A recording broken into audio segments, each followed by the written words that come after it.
प्यारे सज्जनों, हम सभी को पता है कि मिश्री मीठी होती है। आप मुंह में मिश्री डाल करके चाहे घूमो, चाहे बैठो, चाहे लेट जाओ, पर जब तक आपके मुख में मिश्री है तब तक आपका मुख मीठा ही रहेगा। इसी प्रकार से सिमरन है। जब तक हम चलते फिरते, उठते बैठते, खाते पीते, यानी कि जिस भी स्थिति में हो, सिमरन करते रहेंगे तो वो मिश्री की तरह नाम की मिठास हमारी आत्मा को आती रहेगी। क्योंकि सिमरन शरीर क्या नहीं, आत्मा की खुराक है। इसलिए हमारी यही कोशिश होनी चाहिए कि हम जिस भी स्थिति में हो, सिमरन की मिठास अपनी आत्मा को देते रहे। प्यारे सज्जनों, संत रज्जब दास जी एक मुसलमान थे, पठान थे। किसी युवती के प्रेम में पड़ गए। विवाह का दिन आया, बारात सजी, बारात चली। रज्जब साहब घोड़े पर सवार होकर के, उन्होंने मोर बांधा हुआ था सिर पर। बाराती साथ थे, बैंड बाजा बज रहा था, इत्र का छिड़काव हो रहा था, फूलों की मालाएं लगी थी और बीच बाजार में अपनी ससुराल के करीब पहुंचने वाले ही थे। 10-5 कदम ही शेष रह गए थे। अपनी प्रेमिका से मिलने जा रहे थे। प्रेम तो तैयार था ही, जरा सा रुख बदलने भर की देर थी। ये मौका ठीक ठाक था। लोहा जब गर्म हो तभी चोट करनी चाहिए। एक तरह से देखा जाए तो ये मौका एकदम से ठीक था। अचानक घोड़े के पास एक आदमी आया। उसका पहनावा बड़ा अजीब था, कोई फक्कड़ दिखाई दे रहा था। बारात के सामने आकर के खड़ा हो गया और उसने गौर से रज्जब साहब को देखा। आंख से आंख मिली, वे 4 आंखें संयुक्त हो गए। उस क्षण में क्रांति घट गई। वो आदमी रज्जब के होने वाले गुरु थे, दादू दयाल जी महाराज। और जो कहा दादू दयाल जी ने, वे शब्द भी बड़े अद्भुत थे। उन छोटे से शब्दों में सारी क्रांति छिपी थी। दादू दयाल जी ने आंख भर करके रज्जब की ओर देखा, आंख मिली और दादू दयाल जी ने कहा, रज्जब तैने गजब किया, सिर पर बांधा मोर, आया था हर भजन को, करे नरक की ठोर। बस इतनी सी बात थी, देर न लगी। रज्जब घोड़े से नीचे कूद पड़े, मोर उतार करके फेंक दिया, दादू के पैर पकड़ लिए और कहा, स्वामी जी आपने चिता दिया, समय पर चिता दिया। और फिर सदा सदा के लिए दादू जी के हो गए। छाया की तरह दादू दयाल जी के साथ रहे रज्जब। उनकी सेवा में, उनके चरणों में सब कुछ कुर्बान कर दिया। उन चरणों में उन्होंने सब कुछ पा लिया। अद्भुत प्रेमी थे रज्जब साहब। जब दादू दयाल जी अंतर्ध्यान हो गए, जब उन्होंने अपना शरीर छोड़ा, तो आप चकित रह जाओगे। शिष्य हो तो ऐसा हो। रज्जब ने फिर आंखें बंद कर ली, फिर कभी नहीं खोली। कई वर्षों तक रज्जब साहब जिंदा रहे दादू दयाल जी के मरने के बाद, लेकिन फिर कभी आंखें नहीं खोली। लोगों ने लाख समझाया कि ये ठीक नहीं है। लोग कहते हैं कि आप आंखें क्यों नहीं खोलते हो, तो रज्जब साहब कहते हैं कि जो देखने योग्य था उसे देख लिया, अब देखने को बाकी क्या है। जो दर्शनीय था उसका दर्शन कर लिया, उन आंखों में पूर्णता का सौंदर्य देख लिया। अब इस संसार में देखने योग्य क्या बचा है। संत भीखा साहब जी कहते हैं, भीखा भूखा कोई नहीं, सबकी गठरी लाल, जिराह खोल न देखत, ताते भय कंगाल।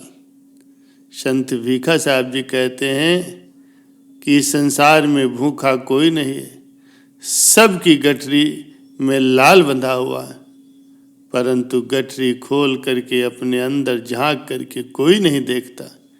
इसीलिए सभी कंगाल अर्थात अज्ञानी बने हुए हैं। प्यारे सज्जनों, संत दादू दयाल जी कबीर साहब के बहुत बाद में हुए थे। एक दिन वो अपने शिष्यों से सत्संग कर रहे थे, तब अचानक ही उन्होंने पूछ लिया कि आप में से कोई ऐसा है जिसने सदगुरु कबीर साहब जी को देखा है। एक बूढ़ा था, 100 साल का, उसने कहा मैंने देखा। दादू दयाल जी ने पूछा कि आपने कैसे देखा? उन्होंने कहा मेरे दादाजी कबीर साहब के शिष्य थे, वो उनके यहाँ जाते थे। दादाजी मुझे बड़ा प्रेम करते थे। एक दिन मैं भी उनकी उंगली पकड़ करके उनके साथ कबीर साहब के पास गया। मैं बड़ा हैरान हुआ जब मैंने साहब को देखा कि उनके सीने के आर पार दिखाई दे रहा था। फिर मैं उनके पीछे गया, वहां से देखा तो पीठ की तरफ से भी आर पार दिखाई दे रहा था। उनका शरीर पारदर्शी था।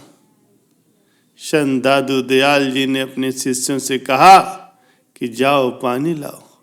शिष्य पानी लाए। दादू दयाल जी ने उस बूढ़े की आंखें धोई और उसे पीने लगे। शिष्यों ने कहा कि महाराज आप ये क्या कर रहे हो? ये तो गृहस्थी है और आप संत हो। संत दादू दयाल जी ने जवाब दिया, सो अखियां धोए धोए पीवा, जिन देखा सतगुरु कबीर। संत सम्राट सतगुरु कबीर साहब जी देह नहीं थे, वे तो स्वयं साहिब थे।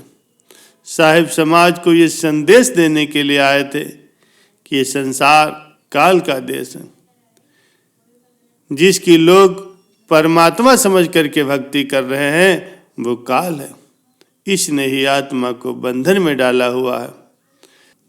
उन्होंने कहा है जीवों, आपको कुछ नहीं करना है, सतगुरु से प्रेम करना है, सतगुरु का होकर के रहना है, उनके बताई गई आज्ञा का पालन करना है, प्रभु नाम का स्मरण करना है, तभी आप भवसागर से पार हो जाओगे।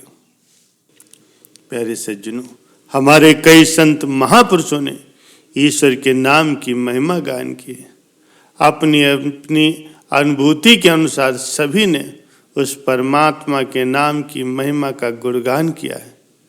संत नानक देव जी महाराज जी ने इस संबंध में कहा है, भांग धतूरा नानका, उतर जाए प्रभात, नाम खुमारी नानका, चढ़ी रहे दिन रात। ये एक आंतरिक आनंद है जो सभी सच्चे विश्वासियों के हृदय में बना रहता है। सांसारिक आनंद के समान ये आता जाता नहीं है, उसका आनंद पूर्ण है। वो हमारे हृदयों के कटोरों को आनंद से भर देता है। बचपन में हम जिन चीज़ों से सुख की अनुभूति करते थे, किशोरावस्था में आते ही सुख के आधार बदल जाते। जवानी में उस स्थिति में और आधारभूत परिवर्तन हो जाता है।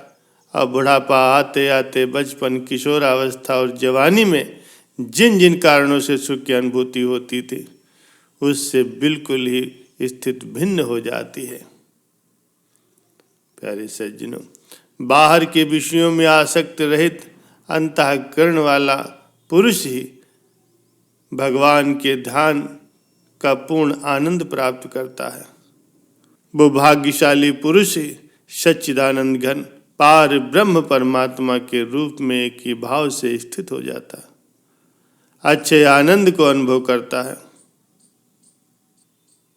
प्यारे सज्जनों, आध्यात्मिक सत्संग करने वाले लोगों को इस अच्छे परम आनंद की अनुभूति ही चंद दिनों में होने लगती। संसार के सभी नशों का आनंद इसके सामने तुच्छ है।